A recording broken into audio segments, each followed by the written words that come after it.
Il est beau celui-là aussi, non?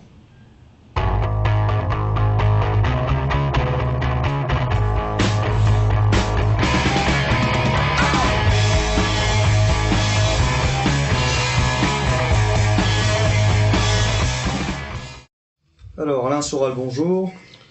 Bonjour à tous. Nous sommes en janvier 2013, vous vouliez faire un petit récapitulatif? Oui, déjà on a fait une petite pause à Noël. Donc là on est de retour pour cette vidéo de janvier. On a sauté un mois, mais il fallait se reposer un peu. C'est l'occasion de faire un petit bilan.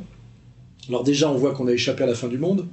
Alors bon, il y a l'aspect comique de la chose, hein, puis aussi il y a l'aspect sérieux, c'est que on avait bien vu avec le numéro de Netanyahou à l'ONU. C'est une démonstration plutôt inhabituelle qu'a livrée Benyamin Netanyahou à la tribune de l'ONU. Schéma à l'appui, le Premier ministre israélien a sorti le grand jeu pour convaincre de la dangerosité de voir l'Iran se doter de l'arme nucléaire. Une ligne rouge devrait être tracée, juste ici. Juste avant que l'Iran ne finalise la deuxième étape de son enrichissement nucléaire nécessaire à la fabrication d'une bombe. Une ligne rouge à ne pas franchir donc, sous peine de frappe préventive d'Israël. Il y avait une volonté on va dire des sionistes et sans doute des néoconservateurs, ce qu'on appelle les américano-sionistes, d'aller à la guerre mondiale d'une certaine façon en attaquant l'Iran et en déclenchant un conflit général Iran-Syrie. Ils ont échoué. Alors il y avait cette volonté d'aller à la guerre se couplait d'une dimension mystique, c'est ça qui est assez intéressante, c'est qu'on avait vu en novembre des prières pour essayer dater la venue du Mashiach, c'est-à-dire du Messie juif, qui est notre antéchrist, hein, qui est le Dajjal pour les musulmans. Et si on comprend bien, cette volonté d'aller à la guerre des américano-sionistes néoconservateurs correspond à la parabole des coqs chez notre très cher rabbin Rav von Chaya. Bon, les trompettes sonnent, le roi ordonne que le combat commence. On jette les coqs dans l'arène.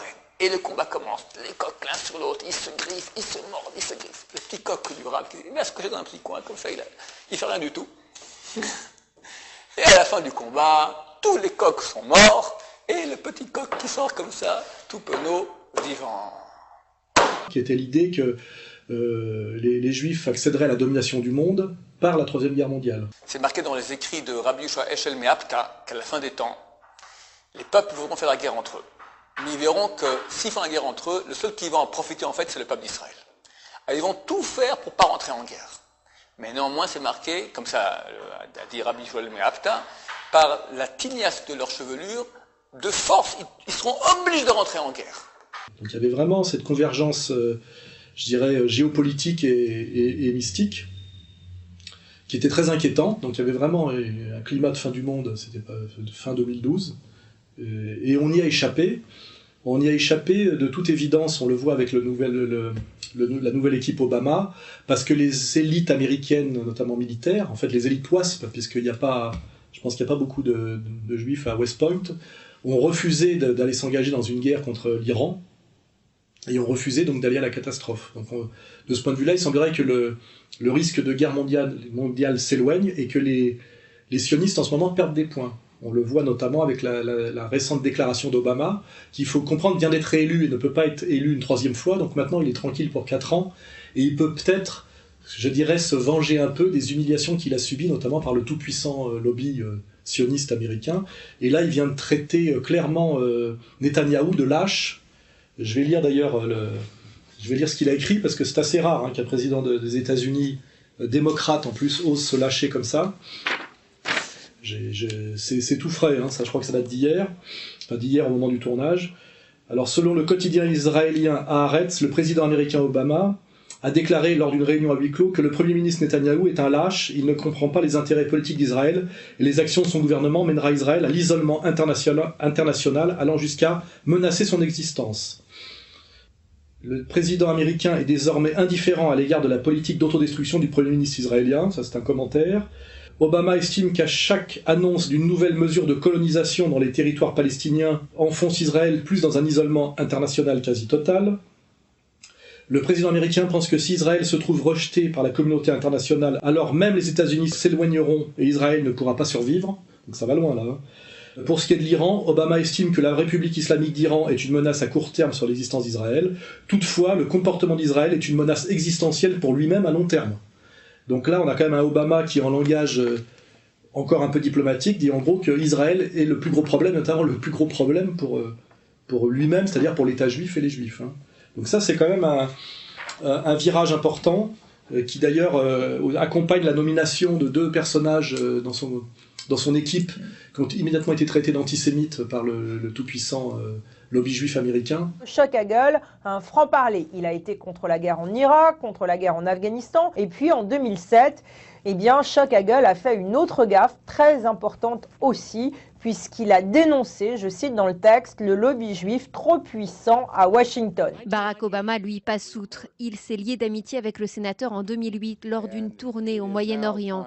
Il est depuis devenu l'un de ses conseillers en renseignement. Et il a tenu bon. Donc ça veut dire qu'on a évité cette guerre mondiale fin 2012 qui était voulue par Netanyahou avec son fameux dessin avec la bombinette. Et là, on est passé un peu de l'autre côté, c'est-à-dire un léger déclin de l'influence sioniste sur les États-Unis, parce que je pense que les élites, sans doute ouastes, ont compris effectivement que les sionistes étaient prêts à sacrifier en gros l'Amérique à leur vision eschatologique, mystique et délirante. Et là, je rappelle les prévisions, les prédictions et les théories de Sheikh Imran Hossein, que Israël, le but d'Israël et sa survie, c'est le Grand Israël, et que le Grand Israël ne pourra se faire que par un déclenchement d'une guerre totale au Moyen-Orient. And my opinion is that Israel is not going to attempt to deliver a knockout blow. Israel will attack Iran in order to commence wars that she hopes will follow one after the other.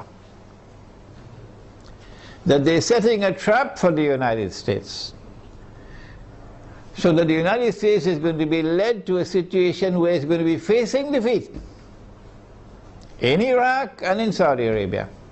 These are my opinions, you don't have to accept them. And only one power in that region could intervene to save the United States from defeat, and that is Israel.